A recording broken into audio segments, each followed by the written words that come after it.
नमस्कार दोस्तों, welcome back to my channel. आज हम फिर हाजिर हैं नए चार्ट के साथ, चार्ट की चर्चा में। और हम सीखेंगे कि किस तरीके से चार्ट को देखा जाता है और किस तरीके से फिर उसमें अपने ट्रेड को प्लान किया जाता है। ये जो आपको सामने नज़र आ रहा है, ये स्टर्लिंग टूल्स का चार्ट है और इस चार्ट को हम समझने की कोशिश करेंगे कि इस चार्ट में आखिर क्या हो रहा है और क्या हो सकता है। तो सबसे पहले मैं आपको बता दूं, ये मंथली टाइम फ्रेम है, ये वीकली टाइम फ्रेम है, ये डेली का टाइम फ्रेम है और ये आवरली का टाइम फ्रेम है। आवरली की बजाय हमने 75 मिनट लिया है क्योंकि 75 मिनट जो है वो क्लियर कैंडल बनाता है। आवरली में एक 15 मिनट की जो कैंडल है वो एक्स्ट्रा बनती है, उसकी बजाय हमने 75 को चूज़ किया है, जिससे कि हमें पूरे दिन का जो डाटा है वो क्लियर 4 कैंडल्स में मिल जाए। तो चलिए शुरू करते हैं।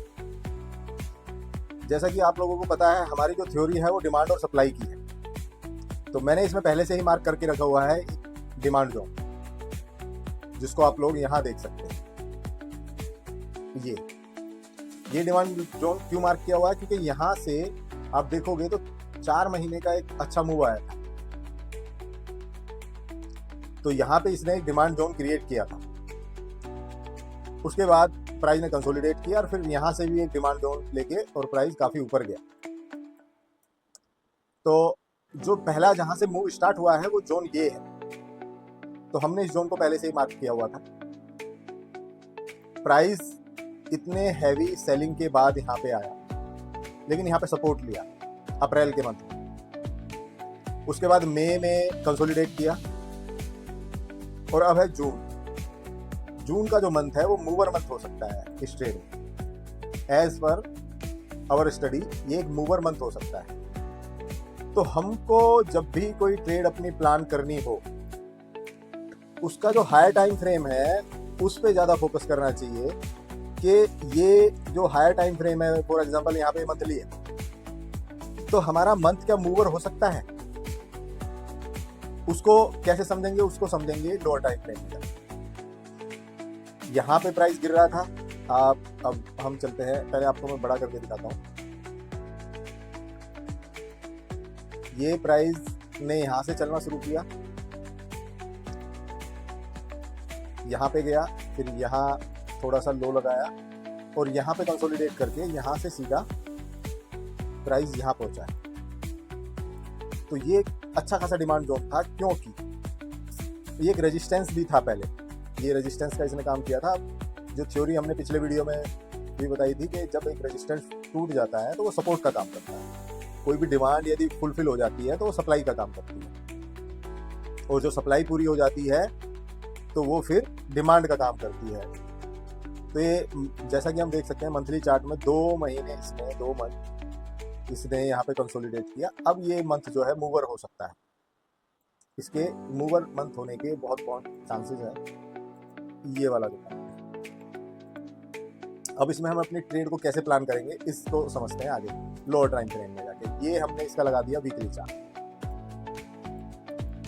जैसा कि आप लोगों को दिख रहा होगा कि ये वीक ने यहाँ पे आके ही सपोर्ट लिया, यहाँ पे आके सपोर्ट लिया, फिर एक गैप अप के साथ अगला वीक खुला, ऊपर ही ऊपर कंसोलिडेट करता है। तो यहाँ पे एक डिमांड क्रिएट हुई थी इसमें, इस एरिया में डिमांड क्रिएट हुई थी, जिसको इसने सस्टेन किया, यानी कि नीचे नहीं लेके जा सके इसको सेलर।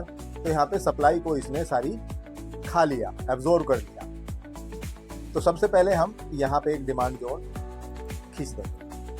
अभी मैं इसको हटा देता हूँ जो आपको क्लियर समझ। ये हमने एक डिमांड जोन यहाँ पे ड्रॉ किया और आप देखिए प्राइस ऊपर गया, दोबारा नीचे आया, लेकिन इसी डिमांड जोन से, क्योंकि यहाँ पे एक डिमांड क्रिएट हुई थी, उसी डिमांड जोन से उसने सपोर्ट लेके ऊपर गया।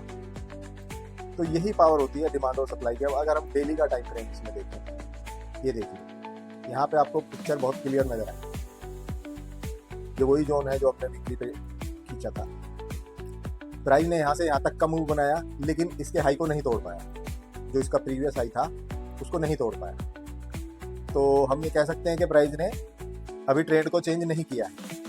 लेकिन प्राइस ने एक सस्टेनेबल लो बना दिया जिसको प्राइस सस्टेन कर रहा है ये।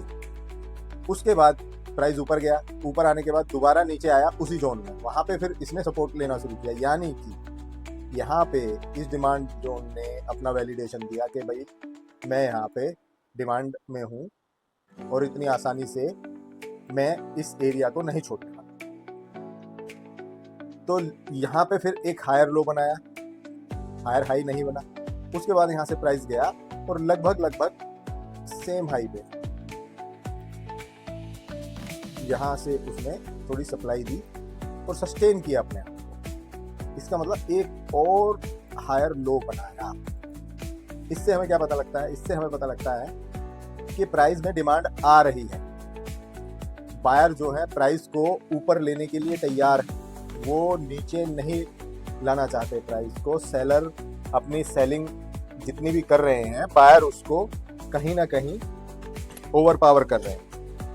तो इसी तरीके से हमको थोड़ा सा चार्ट की साइकोलॉजी को, बायर और सेलर के पॉइंट ऑफ व्यू को समझना पड़ता है अगर हमें ट्रेड अच्छे से करनी है। तो किसी भी चार्ट में, वो किसी भी टाइम फ्रेम की हो सकती है। अब ये डेली का जो चार्ट है, इसमें हमने एक नया डिमांड जोन जो यहाँ से क्रिएट हुआ था, क्योंकि यहाँ से प्राइस ने एक अच्छा खासा बाउंस दिया था, तो हमने ये जोन इसमें पहले से ही मार्क करके रखा हुआ था, जिसको अगर हम 75 मिनट के टाइम फ्रेम पे देखें तो यहाँ पे जब प्राइस सस्टेन करने लगा था तो यहाँ कहीं हमने इसमें अपनी एंट्री प्लान की। ये हमारी एंट्री थी इसमें, और इसके थोड़ा सा नीचे यहाँ कहीं हमने अपना, बेसिकली इस कैंडल के नीचे हमने अपना स्टॉप लॉस रख लिया था। अगर हम लिख लें इसको तो ऐसे हमारा टारगेट क्या था? हमारा टारगेट इसमें है, जो बहुत ही कंजर्वेटिव लोग हैं उनके लिए तो ये टारगेट आ चुका है, जो पहला सप्लाई जोन इसका था। लेकिन क्योंकि हम चार्ट को हाई टाइम फ्रेम से देख रहे हैं, तो उसमें इसका जो नेक्स्ट जो टारगेट आता है वो आता है लगभग यहाँ 362। राउंड फिगर में हम माने तो 360 का पहला टारगेट है, जो कि बहुत छोटा टारगेट है।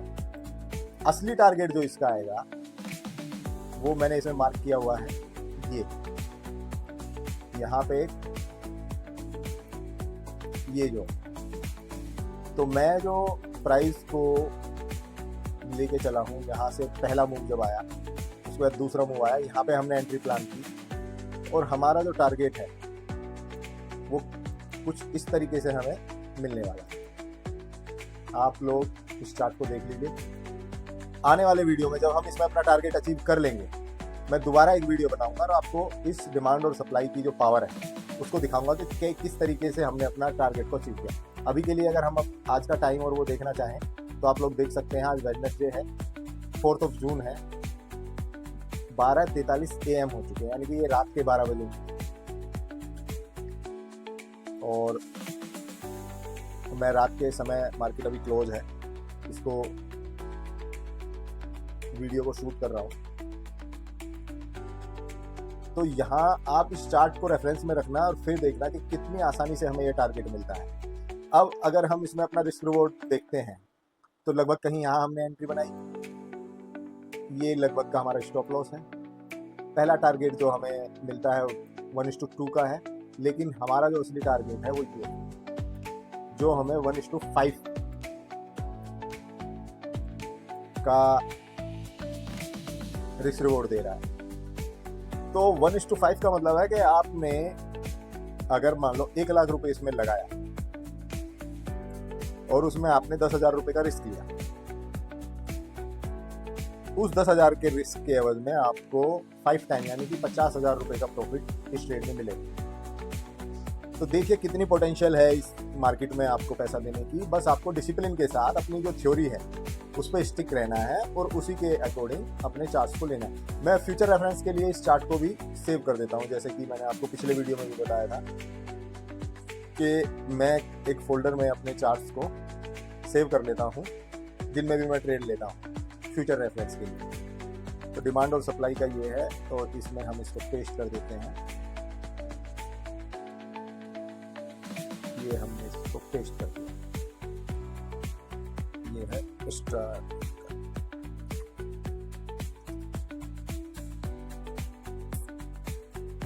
अब हम जब इस ट्रेड में हमें हमारा टारगेट ये मिल जाएगा, दोबारा इसे नेक्स्ट वीडियो में हम फिर बात करेंगे कि कितनी खूबसूरती के साथ हमने अपने टारगेट को अचीव किया। तो यही है चार्ट रीडिंग की कला। आप यदि इसे समझ जाते हैं ठीक से और उसके बाद अपने रिस्क को मैनेज करते हुए ट्रेड लेते हैं, तो ये बिजनेस आपको बहुत अच्छा रिटर्न दे सकता है और आपको फाइनेंशियली फ्री भी बना सकता है।